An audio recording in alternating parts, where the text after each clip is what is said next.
आइए सुनते हैं प्रेमचंद्र जी की कहानी बेटी का धन।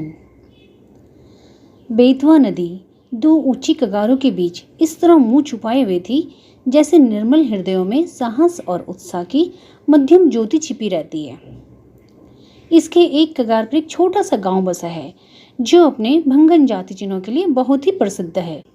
जातीय गाथाओं और चिन्हों पर मर मिटने वाले लोग इस भावन स्थान पर बड़ी प्रेम और श्रद्धा के साथ आते हैं और गांव का बूढ़ा केवट सुक्कू चौधरी उन्हें इसकी परिक्रमा कराता और रानी के महल, राजा का दरबार और कुंवर के बैठे के मिटे हुए चिन्हों को दिखाता। वहाँ एक उच्च आवाज लेकर रुंधे हुए गले से कहता, महाशय, एक वह समय था कि केवटों को मछलियों के इनाम में असरफियाँ मिलती थी। कहार महल में झाड़ू देते हुए असरफियाँ बटोर ले जाते थे। बेतवा नदी रोज चढ़कर महाराज की चरण छूने आती थी। यह प्रताप और वह तेज था, परंतु आज इसकी यह दशा है।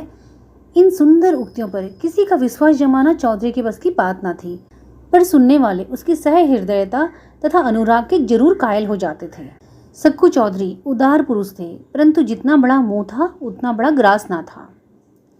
3 लड़के, 3 बहुएं और कई पोत्र पोत्रियां थी। लड़की केवल एक गंगाजली थी जिसका अभी तक गौना नहीं हुआ था। चौधरी की यह सबसे पिछली संतान थी। स्त्री के मर जाने पर उसने इसको बकरी का दूध पिला पिला कर पाला था। परिवार में खाने वाले इतने थे, पर खेती सिर्फ एक हल की होती थी। ज्यों त्यों कर निर्वाह होता था, परंतु सक्कू की वृद्ध अवस्था और पुरातत्व ज्ञान ने उसे गांव में वह मान और प्रतिष्ठा प्रदान कर रखी थी जिसे देखकर झगड़ू साहू भीतर ही भीतर जलते थे। सक्कू जब गांव वालों के समक्ष हाकिमों से हाथ फेंक फेंक कर बात करने लगता और खंडरों को घुमा फिरा कर दिखाने लगता था, तो झगड़ू साहू, जो चपरासियों के धक्के खाने के डर से करीब नहीं फटकते थे, तड़प तड़प कर रह जाते थे। अंततः वे सदा उस शुभ अवसर की प्रतीक्षा करते थे जब सक्कू पर अपने धन द्वारा प्रभुत्व जमा सके। इस गांव के जमींदार ठाकुर जितेंद्र सिंह थे, जिनकी बेगार के मारे गांव वालों के नाको दम था। उस साल जब जिला मजिस्ट्रेट का दौरा हुआ और वह वहां के पुरातन चिन्हों की सैर करने के लिए पधारे, तो सक्कू चौधरी ने दबी जबान से अपने गांव वालों की दुख कहानी उन्हें सुनाई। हाकिमों से वार्तालाप करने में उसे तनिक भी भय न होता था।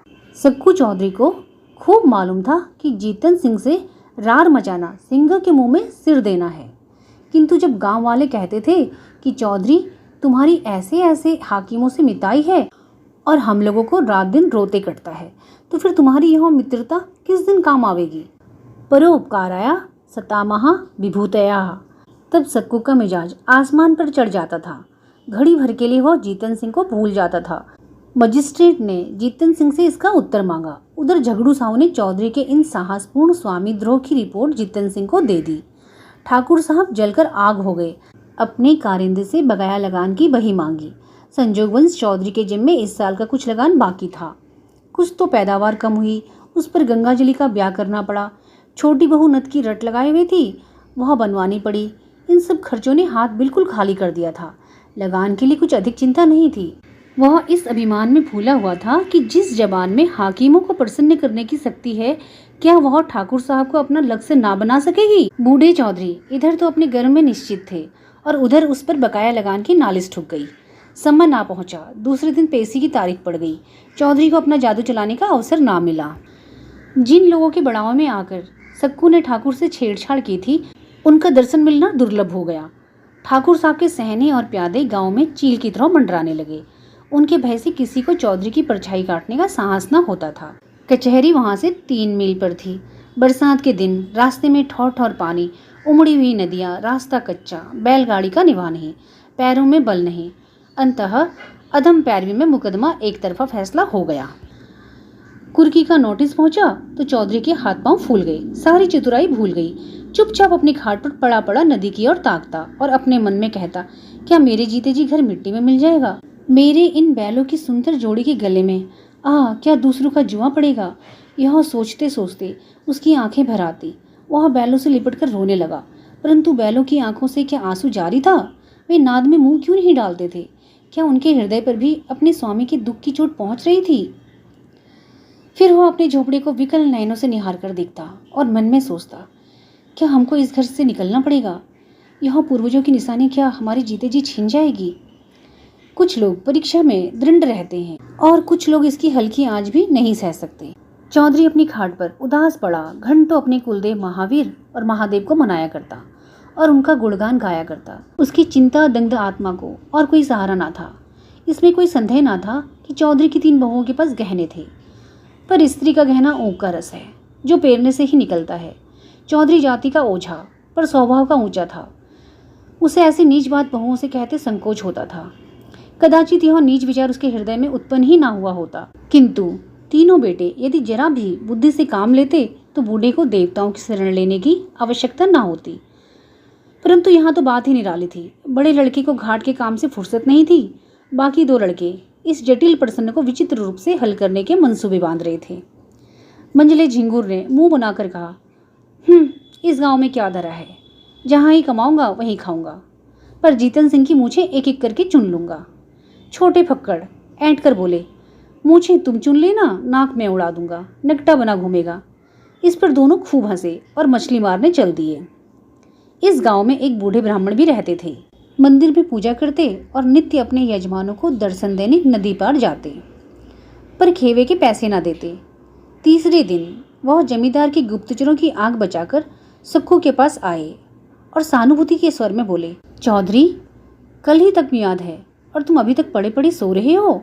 क्यों नहीं घर की चीज ढूंढ ढांड कर किसी और जगह भेज देते? ना हो समधियाने पठवा दो, जो कुछ बच रहे वही सही। घर की मिट्टी खोद कर थोड़े ही कोई ले जाएगा।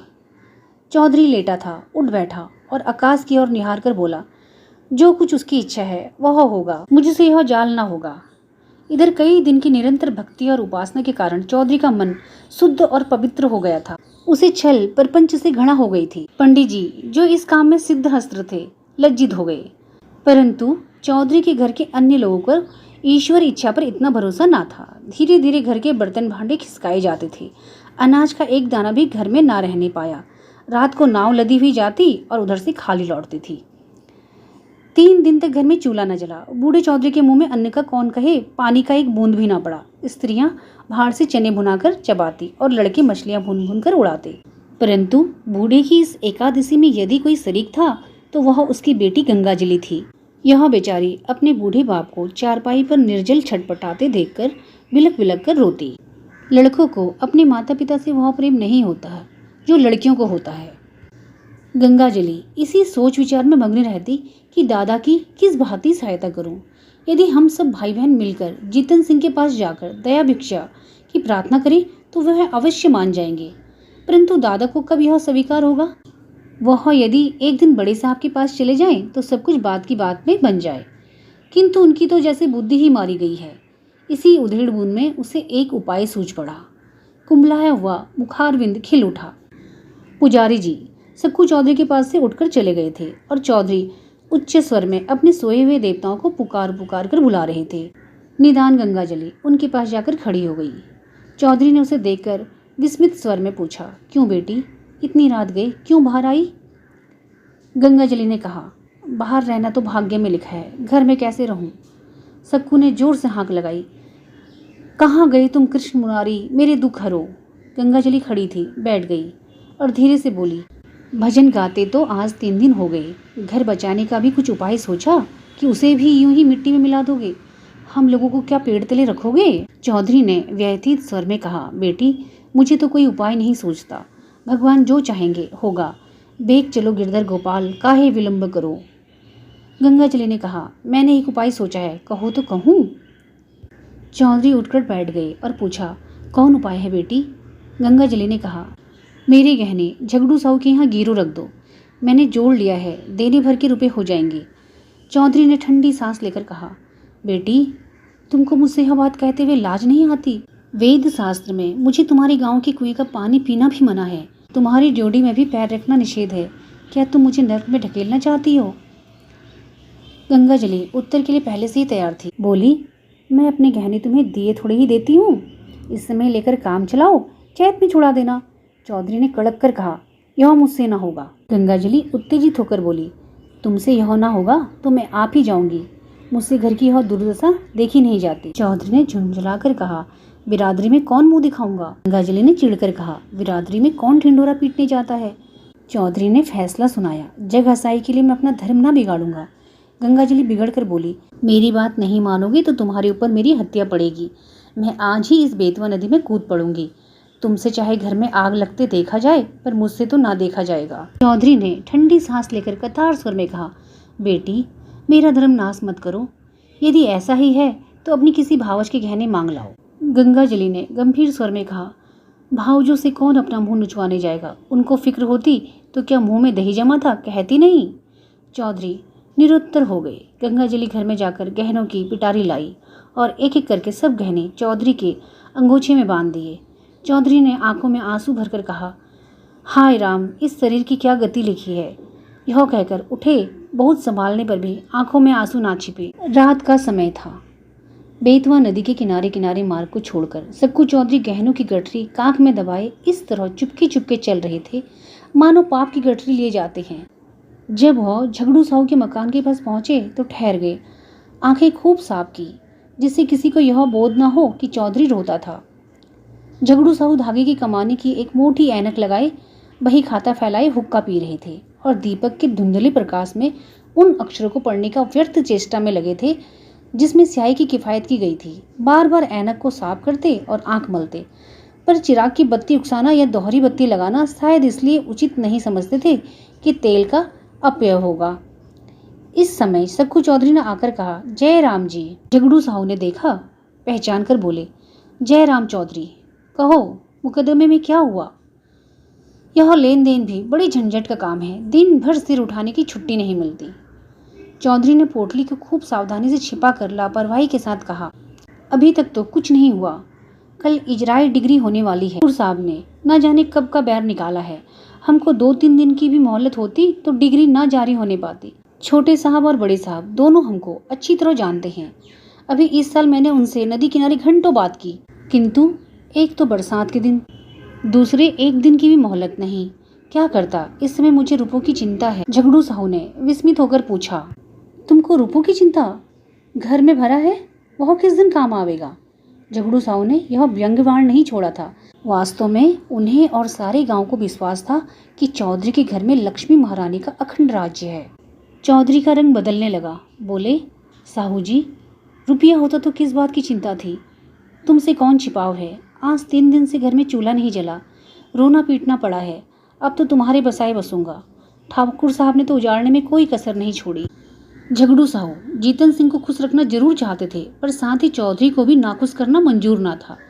यदि सूद दर सूद छोड़कर मूल तथा ब्याज सहज रूप वसूल हो जाए तो उन्हें चौधरी पर मुफ्त का एहसान लादने में कोई आपत्ति ना थी। यदि चौधरी के अफसरों की जान पहचान के कारण साहू जी का टैक्स से गला छूट जाए तो अनेकों उपाय करने, अलाकारों की मुट्ठी गर्म करने पर भी नित्य प्रति उनकी तौंद की तरफ बढ़ता ही जा रहा था।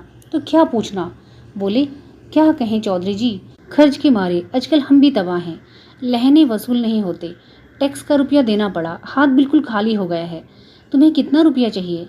चौधरी ने कहा, 100 रुपये की डिग्री है, खर्च वर्च मिलाकर 200 के लगभग समझो। झगड़ू अब अपने दांव खेलने लगा। पूछा, तुम्हारे लड़कों ने तुम्हारी कुछ भी मदद नहीं की? वह सब भी तो कुछ न कुछ कमाते ही हैं। साहू जी का यह निशाना ठीक पड़ा। लड़कों ने लापरवाही से चौधरी के मन में जो कुसित भाव भरे थे वह सजीव हो गए। बोले, भाई, लड़के किसी काम के होते तो यह दिन क्यों देखना पड़ता? उन्हें तो अपने भोग विलास से मतलब।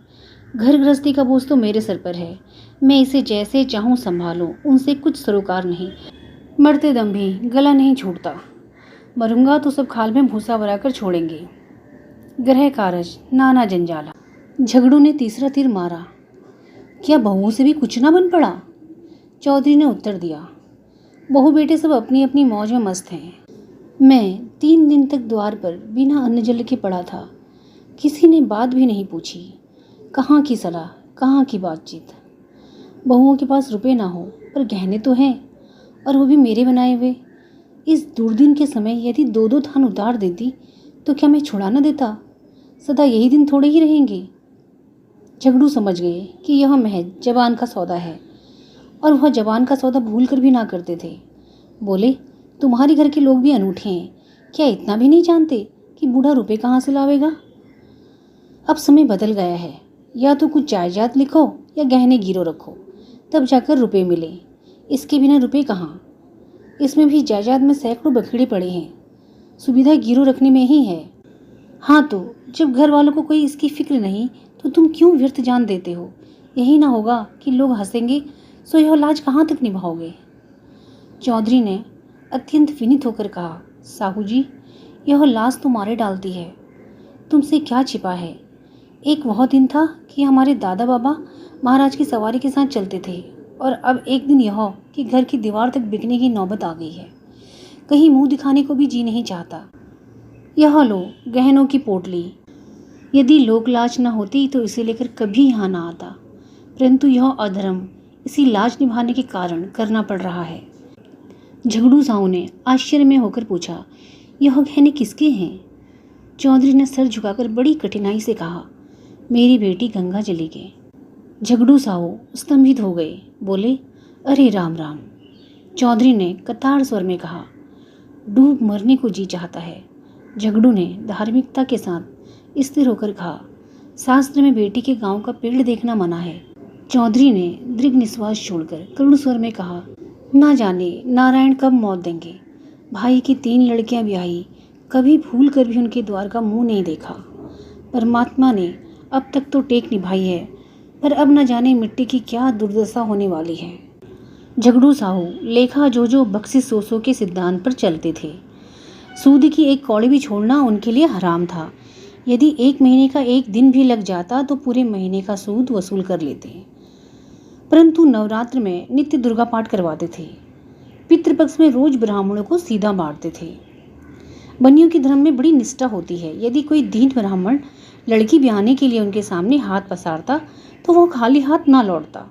भीख मांगने वाले ब्राह्मणों को चाहे वह कितने ही संडे मुस्टंडे हो, उनके दरवाजे पर फटकार नहीं सुननी पड़ती थी।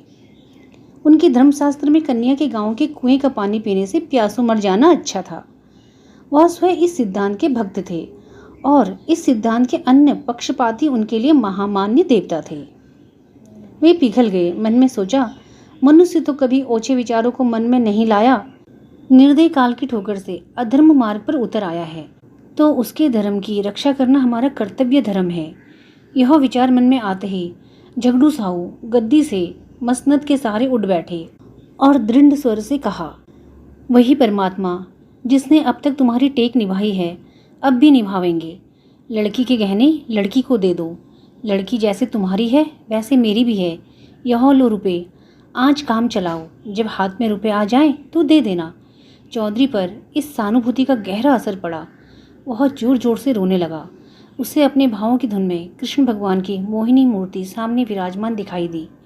वही झगड़ू जो सारे गांव में बदनाम था, जिसकी उसने खुद कई बार हाकिमों से शिकायत की थी, आज साक्षात देवता जान पड़ता था। रुंधे हुए कंठ से गदगद हो बोला, झगड़ू, तुमने इस समय मेरी बात, मेरी लाज, मेरा धर्म कहाँ तक कहूँ, मेरा सब कुछ रख लिया, मेरी डूबती नाव पार लगा दी। कृष्ण मुरारी तुम्हारे इस उपकार का फल देंगे और मैं तो तुम्हारा गुण जब तक जीऊंगा गाता रहूंगा।